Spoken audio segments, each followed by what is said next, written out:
welcome you. I'm Michael Kramer. And before I turn this particular cyber panel over to Jim Hoge, who's going to moderate,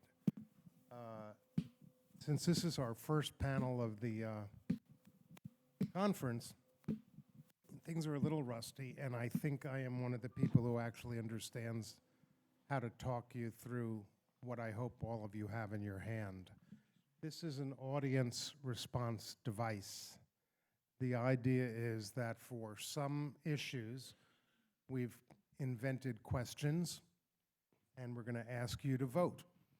And in this particular case, you want to throw up, Scott, we're actually going to ask you to vote on a question now, before the session starts, and we're going to ask you to vote on it after you've heard the discussion, in the hope that maybe the needle will have moved one way or the other.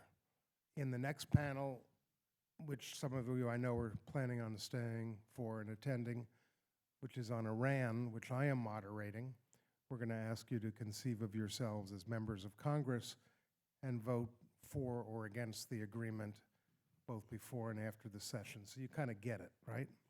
So in your hands are these audience response devices. And so we're going to do it. We're going to ask you to vote yes or no on the question you see on the screen. Should the United States conduct offensive cyber attacks against adversaries? So you should vote now. 1, yes. 2, no. Okay? Vote. Is it happen? Do you know if it's happening? Okay, it's happening. Now, we're not going to tell you the results until afterwards, so we can compare, Jim can compare the before and after votes. That's right. Okay, Scott? We can go? All right, you've all done wonderful work. A question? Yes, dear?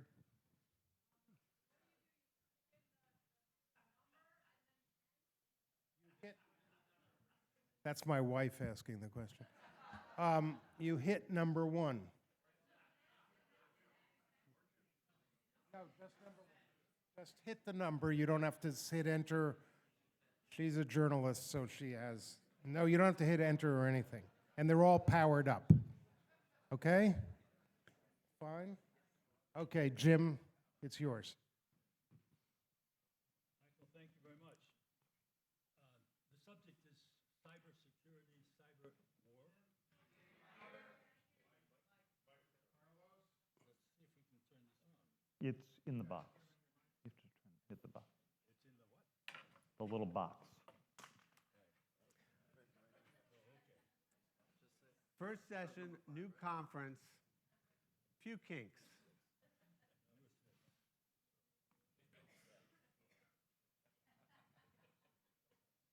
Now, is that on? Yeah. You can hear it. Wonderful. The subject I was saying is cybersecurity and cyber potential war and surveillance. So 3 big areas. We have on the panel 2 real experts from the New York Times, David Sanger, who has a 30-plus year history with the newspaper, won lots of awards. He's also working at the moment on cyber and its effects on American foreign policy. The book is still to come. And then there's Joe Nocera, a longtime business and financial reporter, who is now an op-ed columnist at the New York Times. Bigger biographies are in your prepared material. Now, on cyber, the first thing I think to focus on is how fast it has grown from a modest part of America's way of organizing its life, its business, its economy, and so on, to an explosive growth pattern. And it has still got a long way to go. There are lots of developments in the technology field, which we can get into, that promise a lot more cyber presence than there is right now. There's also, at the same time, a spread of the use of cyber networks in many, many countries, big and small. Now, this creates a lot more efficiency and all new values and assets and so on. But it also creates new vulnerabilities. The more cyber you are, so to speak, the more vulnerable you are to people who want to use it for their own gains and not yours. So that has become a major problem, both in the private sector and in government relations. The threat of cyber as a military tool is also there. I'd have to say that at this point, it's more a threat than it is a reality, but it's coming.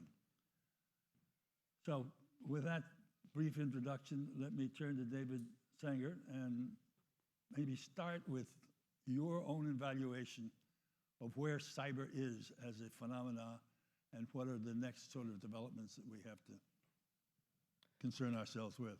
Well, thanks very much, and it's great to be here at Kent, and great to be here with two old friends, with Jim and Joe. And thank you all for coming out at this early hour of the morning on a beautiful day when I'm sure you can think of about 50 other things that would be more pleasurable to do this morning than thinking about the future of Cyberwar. First, in answer to your question, Jim, where are we in this? I would say that in the cyber conflict side of this, we are about where we were in 1918 or 1919, soon after Orville and Wilbur Wright showed their new device to a very reluctant army, which came to the conclusion that maybe they're right, maybe there was some surveillance, or perhaps even some military use to this newfangled thing called the airplane.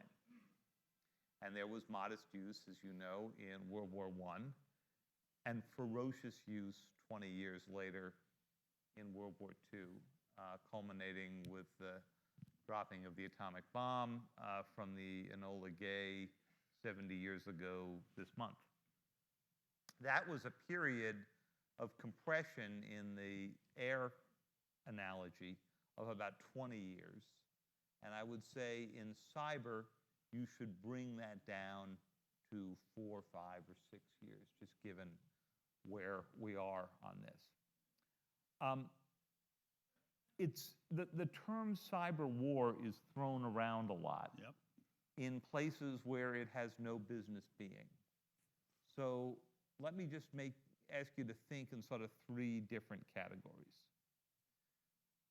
There's the kind of criminal cyber stuff that you read about every day on the front pages of the New York Times and other publications. The Target hack, the Home Depot hack, all organized by criminal groups who presumably are mostly interested in getting a hold of your credit card numbers and your Social Security numbers, and perhaps doing a quick 1-time or 2-time transaction before the scheme is exposed and your card is canceled and you move on. I put that in nuisance category. It's a big problem. I find it fundamentally uninteresting. There's the espionage use of cyber. And here it is the use of cyber to do on a broad scale what we used to do by tapping phones or occasionally reading an individual email or an interception. And here what's new and interesting is scale. So in the attack that you've read about the most recently, which was the Office of Personnel Management, Chinese actors, we believe state-sponsored actors, went in and swept up records, mostly the records of people who had security clearances on a mass scale, and then overall personnel records, so that they ultimately exfiltrated about 22 million individual records, or records on individuals. Now, 5 years ago, the Chinese wouldn't have known what to go do with that, because if you are stealing information on that vast scale, you need a way to process it. Imagine if somebody dropped into this auditorium the records on 22 million Americans. You wouldn't even know where to begin. This is where cyber and big data meet.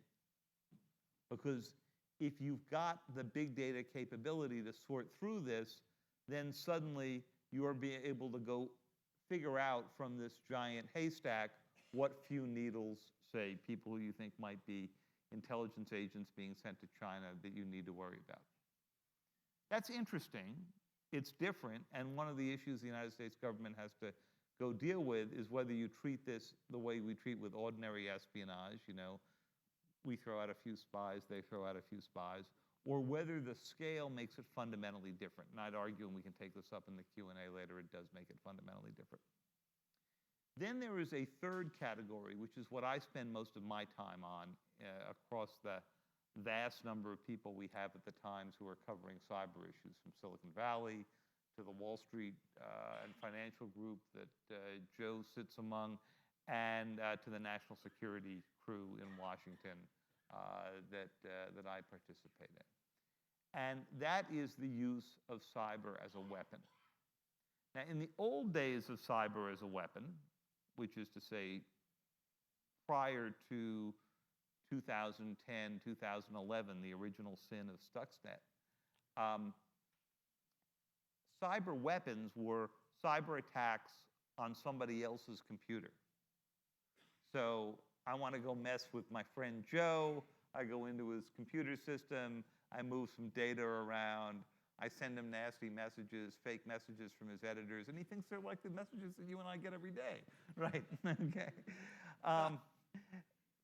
The change when Stuxnet happened was that for the first time, a major power used a cyber weapon to affect real-life stuff on the ground, to blow up equipment that previously you could have only blown up by sending in saboteurs or bombing from above. And who did this? We did it, of course.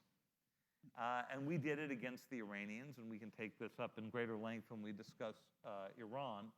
I'll see if I can just make this thing work. I don't know if that I can. There, well, we sort of there? Looks like it. Yeah, we're there, but we're there with the wrong slide. Let's ask our folks. That's it. That's what we wanted. Okay. So what happened in the Stuxnet case was that President Bush needed to figure out a way to try to slow the Iranians down without bombing them in a way that would cause a war to break out. And one day, a couple of military and intelligence officers showed up in the Oval Office, and they said, Mr. President, we think we've got an option here. This was about 2007. And the option is basically this, that we design some code that we can slip into the Natanz nuclear enrichment plant, one you've read about a lot recently, as we have written about the Iranian negotiations. Those computers that are there are connected to controllers that run the big centrifuges that spin uranium. These things move at supersonic speeds inside. They spin at supersonic speeds, enriching the uranium. And the idea was to change the code so that they would speed up or slow down the rotors inside these giant centrifuges until the centrifuges exploded. Well, Bush was kind of a show-me kind of guy, so he said, well, go do an experiment. So they went out and borrowed centrifuges that we had nicely taken from Muammar Gaddafi when he gave up his nuclear program, set up a complete replica of the Iranian nuclear plant, wrote the code with the Israelis in Unit 8200, which is their equivalent of the NSA, slipped the code into these things, sped up and slowed down these centrifuges until they began to blow apart. And then they picked up the metal wreckage, put it on an airplane, flew it to Washington, drove it into the West Gate of the White House, and dumped it out on the conference room table of the Situation Room, and invited the president to come down and see it. And when he came down and saw it, he uttered a set of words that you would be upset if I used in a nice, polite, Kent audience, but you can imagine what that was. And that began this program in which they slipped code through knowing and unknowing Iranians. And the brilliance of the code was that sometimes these centrifuges blow up on their own. And so the Iranians spent 2 or 3 years trying to figure out whether the centrifuges were blowing up because somebody was messing with them or because they had simply made mistakes along the way. And what this chart shows you is how they got this into the system past the Iranian air gap, where they had not connected any of their nuclear facilities to the internet to protect themselves against us. Many American companies do this. They make sure that they have certain computers that are not connected to the internet. It is an absolutely foolproof system for fools, because it's only as good as the first idiot who walks in with a thumb drive, which is exactly what happened back here. And the whole thing worked brilliantly until the summer of 2010, when suddenly this program that the Israelis and the Americans had spent untold tens of millions of dollars developing and then risking the lives of many to get it in, suddenly began to show up in computer systems in India, in Iran, in Indonesia, eventually in Russia and the United States. And it was because of an error that was made in the programming. I won't bore you with the details now, but basically the thing escaped. The Iranians and the rest of the world then had a full set of the code. And by the time I published Confront and Conceal, which was a book about Obama's first term in 2012, it described the whole debates that Obama went through as he was trying to decide whether or not to go continue these attacks, which he did. And I'll just finish with that. When President Obama had his first debates in 2009, when he was first briefed on these, the question he raised was the one that basically you just voted on.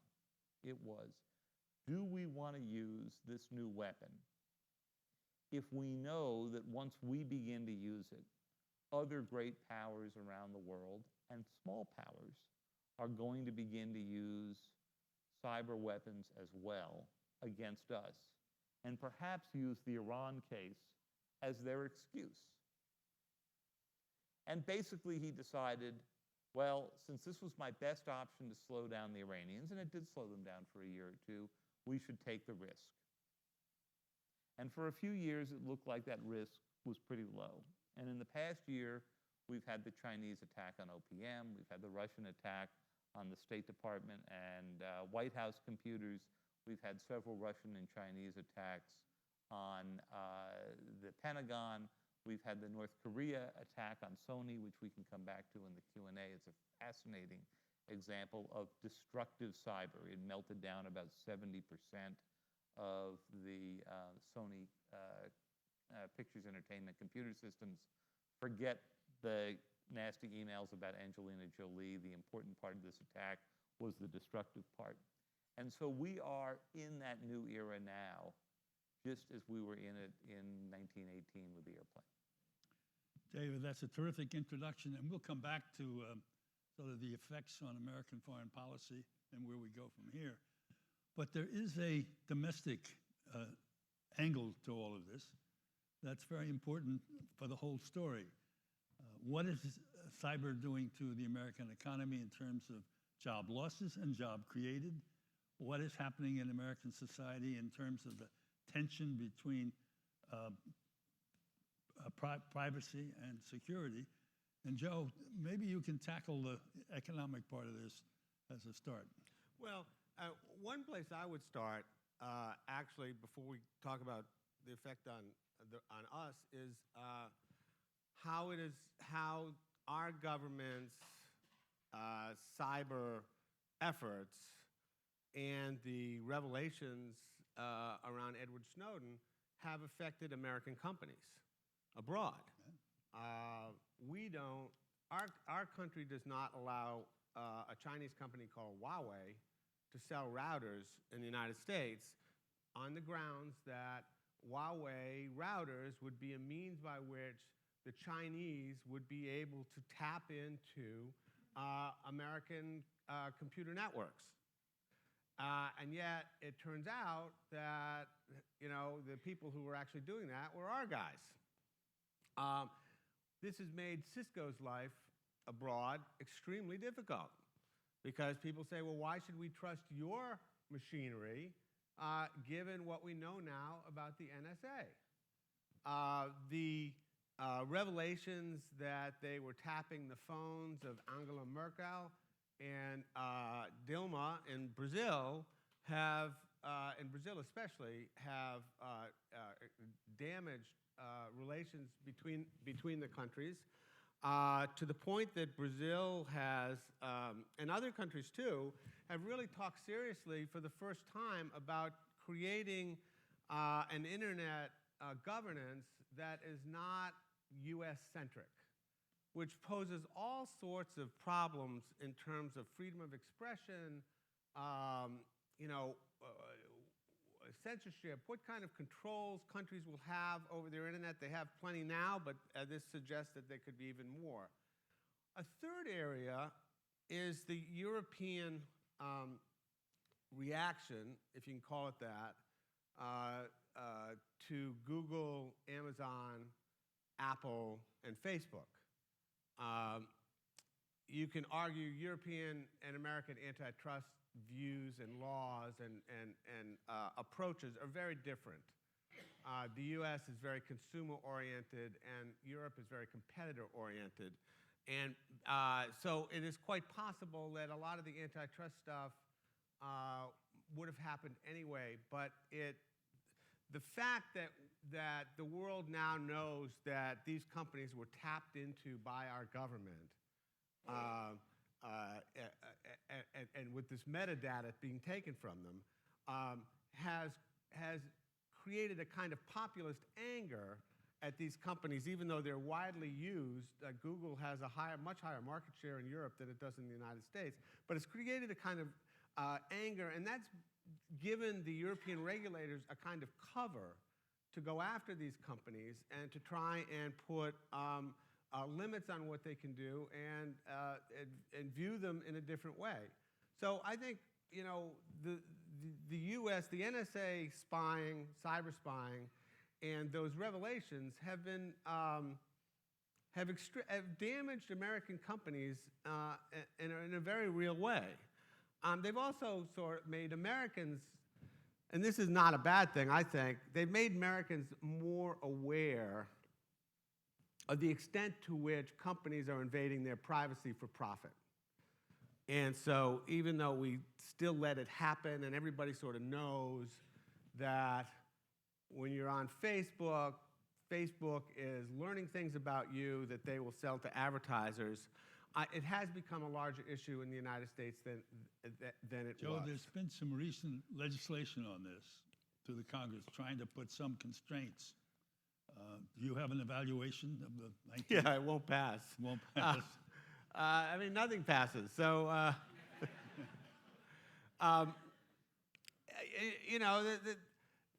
there certainly are people like Rand Paul who are very pro-privacy, but there's also a lot of Congress remains very pro-business. In a if you give me money, let's be honest. If you give me money, we'll see things your way. Google has become a lobbying force in a way that it didn't used to be. All these companies have.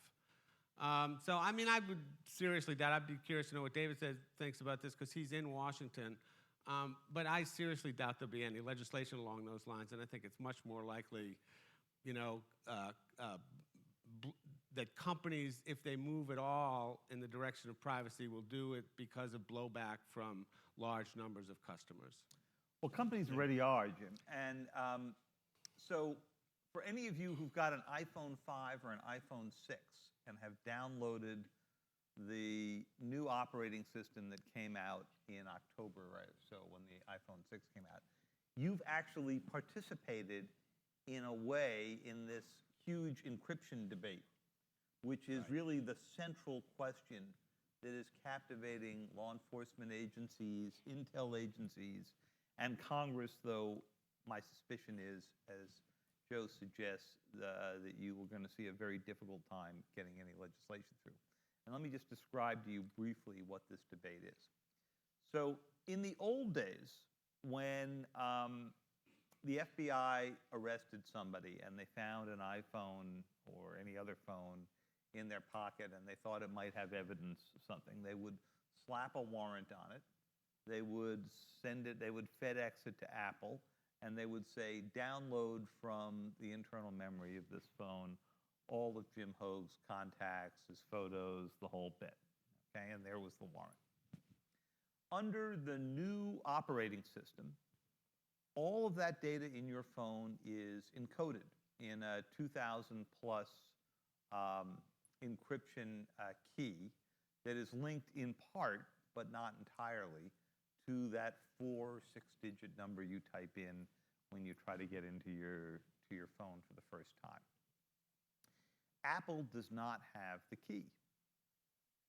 So now, when the FBI mails them this warrant, or the NSA wants to get inside the physical phone, we'll get later to what happens in the cloud, Apple gets it and sends them back complete and total garbage from the phone that Apple estimates would take about 5.5 years' time on a supercomputer to de-encrypt. So the head of the FBI came out and gave a speech. And his speech in just about a month after Apple came out with this thing said, this is the equivalent of having a car whose trunk we can't get into, having an apartment we can't burst into. There needs to be a backdoor way for us to get in, the way we've always been able to get into phone conversations and all that, with a warrant.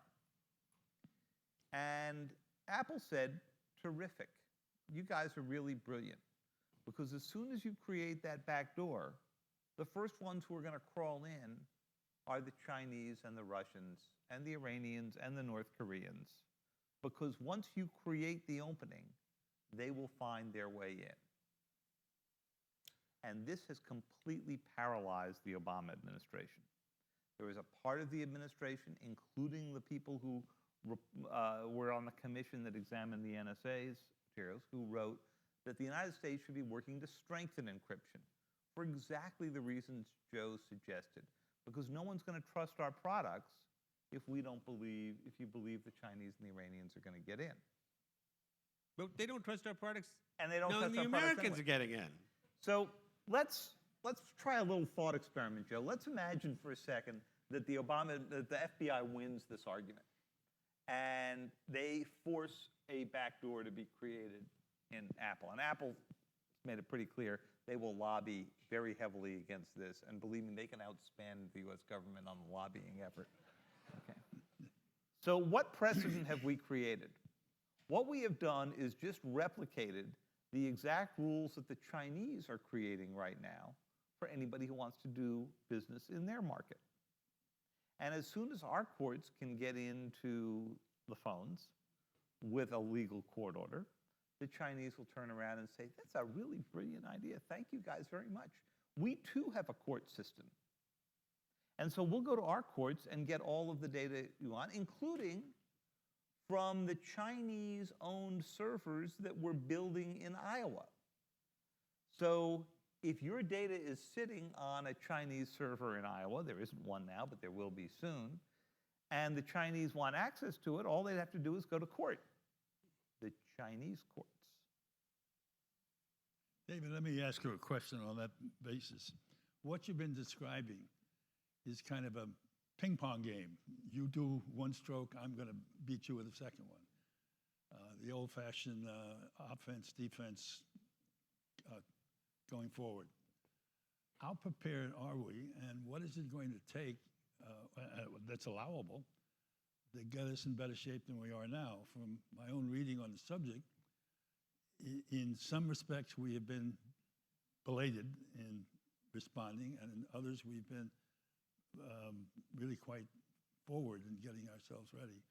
What is the state of U.S. preparation in terms of security, the Pentagon and so on, and the exercise of foreign policy. Well, on the defense side, we have the best minds at OPM busily at work on this. And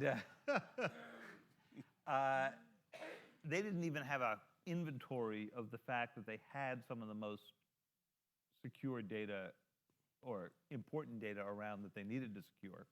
And because of a brilliant piece of congressional legislation that required them to use untapped computer servers around the government, so you're making full use of our computer capability, they took some of these most sensitive records and they put them over in the highly protected, super secure computer system of the Department of the Interior, where they were mingled in with, you know, vital national security information about the number of buffalo in the national parks. And that was part of what got cleaned out. So on defense, I would say we are someplace between a D- and an F. And while there are many good government programs that are moving along on improving American defenses on this, they are moving at 20th century speeds against a 21st century threat. On offense, we're doing remarkably well because, as you can imagine, the intelligence agencies and the Defense Department have much more control of money. We probably spend more on offensive cyber than we really spend on government efforts on defense. And there we've got some of the greatest capability in the world. And you know, most people don't know it, but there are now 6,000 cyber warriors who have been deployed in what are called national mission teams by Cyber Command, U.S. Cyber Command, which is also run by the head of the NSA. Now, is that new, the Cyber Command, as a separate unit? Cyber Command got created out of the old Strategic Command, which ran our nuclear weapons. It is, when you walk into the NSA at Fort Meade in Maryland, there are two giant medallions in the front hall, and one reads National Security Agency, and the other reads United States Cyber Command. And Mike Rogers, an admiral who used to run Fleet Cyber, the Navy's cyber effort, is now the commander of U.S. Cyber Command and the head of the NSA. So there is a militarized side of this and a civilian side of this that actually sit in the same building operating together, because the NSA has got the intelligence side of it and Cyber Command has got the attack side of it. And that's the main thing you have to remember, that in cyber, defense and offense often go together. So the way that you see incoming airplane or missile attacks is to turn on your radars around the world. The way you do it in cyber is to turn on the nodes that are placed in computer networks around the world. And there are now, as we know from Snowden, more than 100,000 such nodes there. You can use those for surveillance to sit and watch, or you can use those for attack. You know, it's worth remembering, though, you know, offense is always more fun than defense, as we know in sports. And gets more money. And gets, right. And so, you know, this is one of those times, as there are many times, when the government's parsimony really hurts it, because putting the military and the intelligence folks aside, the computer systems for the federal government are a mess, as we learned during Obamacare, the rollout. Many different agencies have different systems. There are many different systems even within the same agency. Many of them are not modernized. And so, you know, they're using the money they have for computers basically to upgrade systems rather than to put in real defenses that would help them stop, first to see and then to stop cyber attacks. Companies, I might add, which have much more robust computer systems, have also been incredibly lax in dealing with this problem, mostly until the Sony breach, because they thought, oh, you know, people lose their cards, people lose their card numbers all the time. You know, it's a pain in the neck, but the world won't come to an end. Now, with the Sony breach, that's finally changed because it didn't hurt the customers, it hurt themselves. And in fact, the financial industry, I would have to say, is probably the best defended. I mean, I think the banks got They have onto the this most at stake, pretty in a well sense. and the most at stake. But just to put a fine point on Joe's element here, point about how bad the government systems are, how many of you in the audience, just raise your hands, use any form of two-factor identification when you're going into your bank accounts and all that? Okay, great. Anybody who's not raising their hand, when you're done at this session, go outside, get online, and get your two-factor identification. Okay, that is the system where when you sign in, you know, every few days or whatever, you're blocked and a code is sent to your cell phone or something to make sure it's really you, make sure somebody can't get on from a computer they don't know. Okay, so at OPM, the breach happens. I try to sit down with the people who run their systems, and I start running through the basics of computer security to find out what's on their system. No two-factor identification, nor any of the other list of 10 things I could give you that are considered to be the just sort of good housekeeping practices, or what we refer to in the cyber world as the safe sex practices of cyber, right? And OPM didn't do them. Gentlemen, there's a lot of ground we can cover, but it's time also to deal in the audience. Any questions? And stand up and tell me who you are and go from there, and one question per person. Yes, ma'am. There's the mic coming your way. Thank you. Bernadette Murray. There's a lot of talk here about the intellectual space of this cyber security. Aren't we vulnerable too? Are we vulnerable too for physical attacks on the U.S. on our infrastructure systems?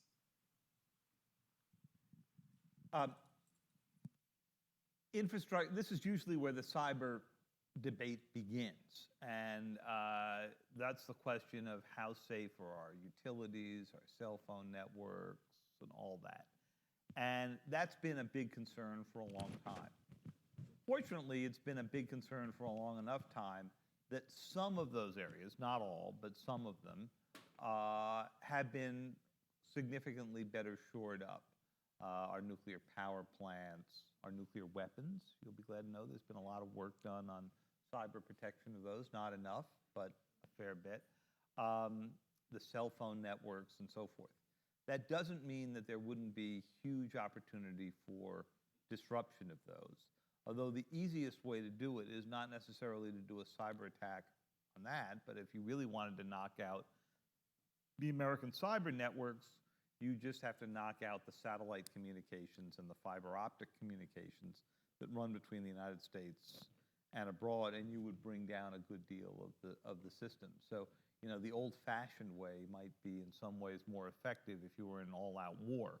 If you were simply trying to be annoying, then you do denial of service attacks. The Iranians launched a number of those on banks in California 2 years ago. They then took out Sheldon Adelson's. Describe what denial of service is. Denial of service is to just overwhelm a computer system by just sending it so many messages that it melts down because it can't process all the data coming into it.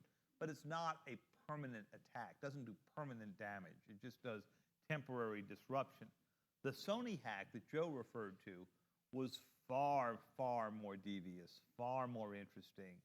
The North Koreans got into Sony's systems in September of last year and plotted and planned the attack the way Stuxnet was plotted and planned for 3.5 months, running undetected through the systems until on November 24th they pressed the button and basically brought that whole system down. Can I just say one thing about that?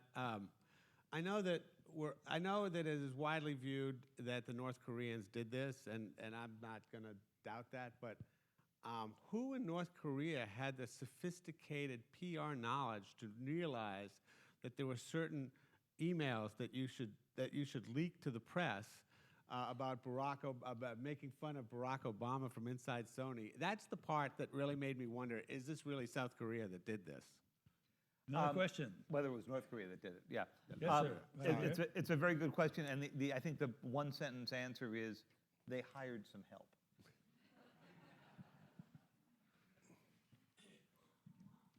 Marty Lindemeyer. Approximately how many cyber attacks occur against either the civilian or the military government each day? Any idea? Depends on how you consider, what you consider to be an attack. There is scanning and pinging that goes on millions of times a day, okay? But an actual attack, in other words, where you use the data. So scanning is a little bit like the equivalent of somebody driving up and down the street trying to case a joint, figuring out whose doors are on, windows are open.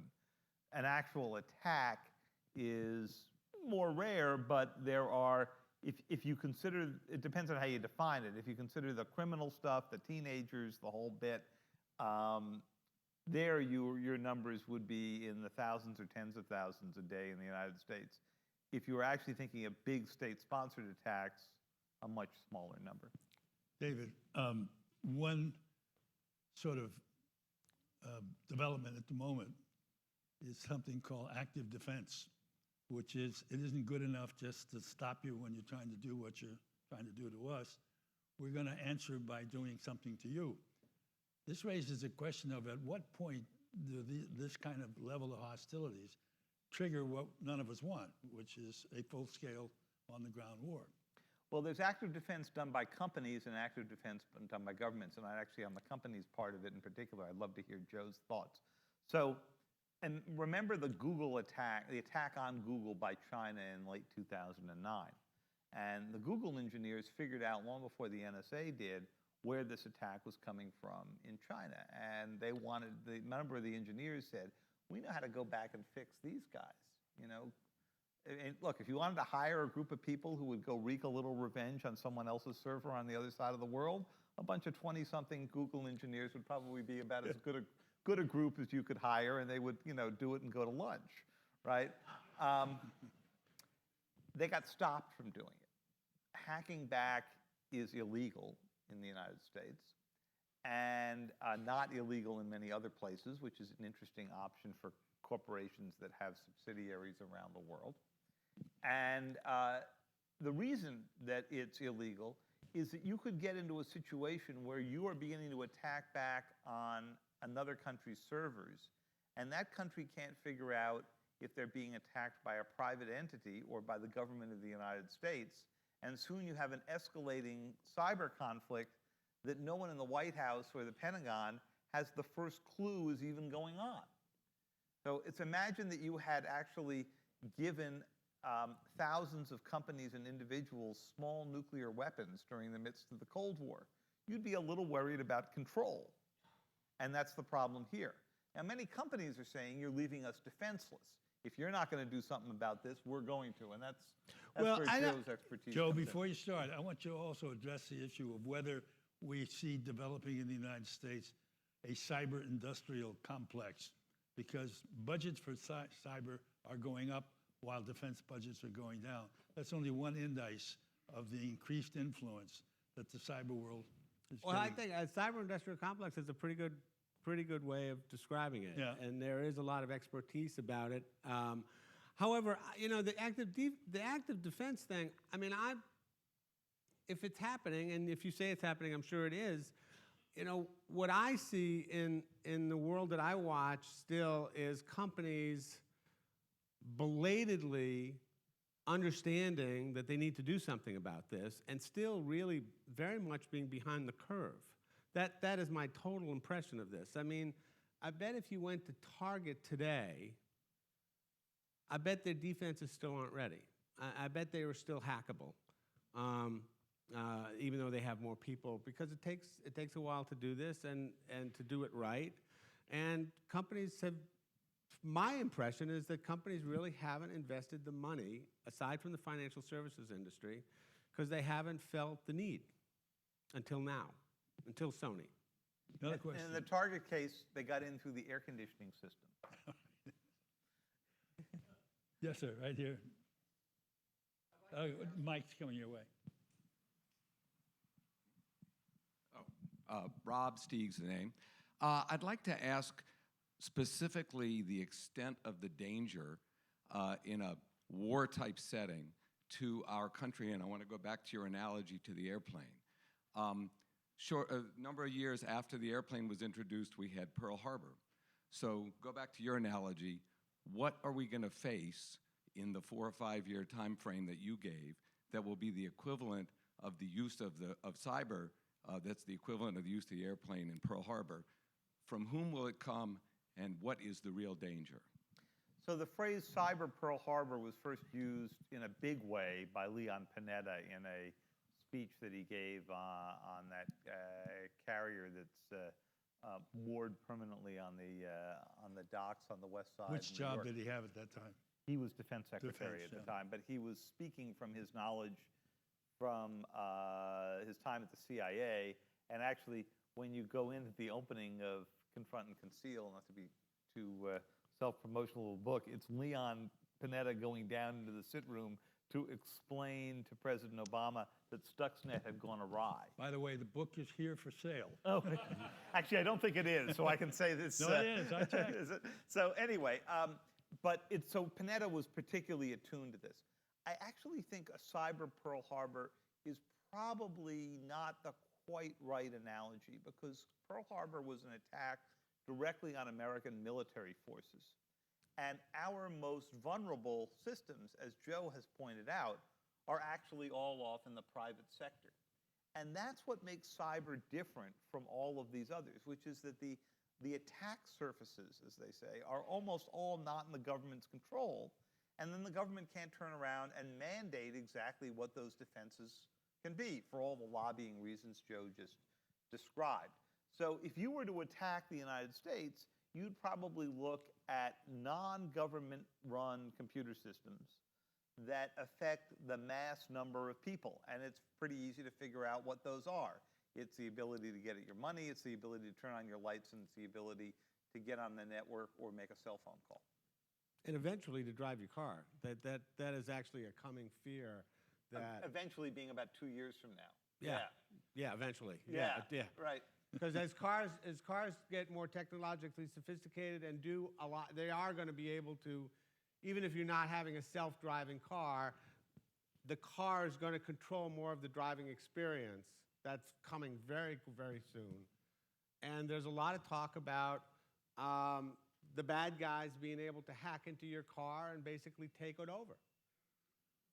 It's called persuasion. Not that should make anybody nervous. Right. The first, we haven't yet proven the first hacked into car murder, but I'm sure Hollywood is working on it I'm already. sure they are too.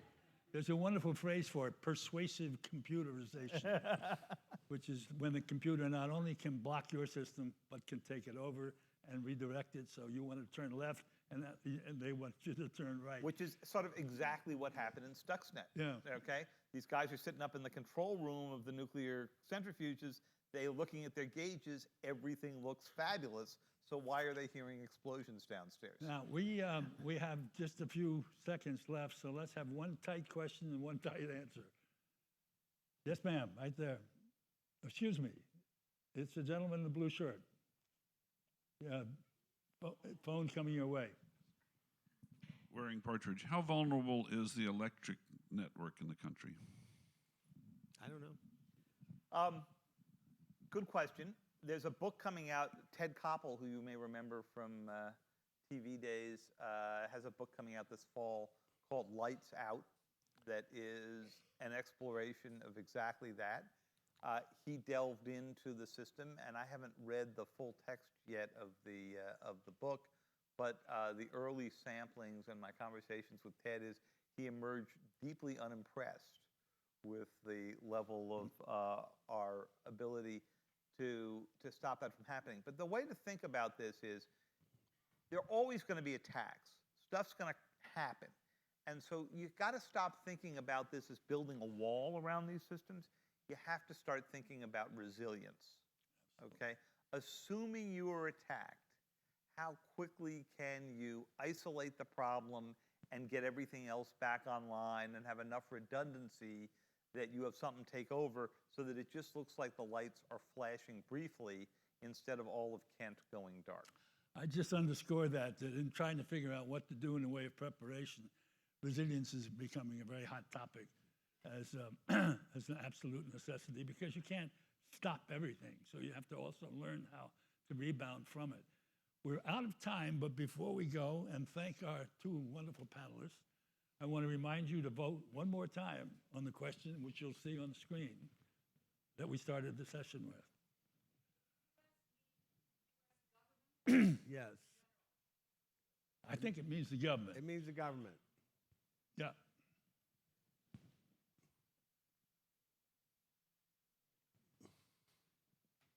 Okay, that does it, David. And Well, when do we find Joe, the answer? Do we get results? do we get results? This is an instant cyber speed Son of a operation. gun. See, I'm very old-fashioned. I didn't. Wow. Oh boy. God. David, we changed two people's opinions. Yeah, there you go. Okay, you can pick up your helmet and gun on the way out. That's it. Thank you very much. Please remember to drop these off on your way out. And if you're staying for the Iran session, you can hang on to them because they're going to be used again. Also, there's going to be a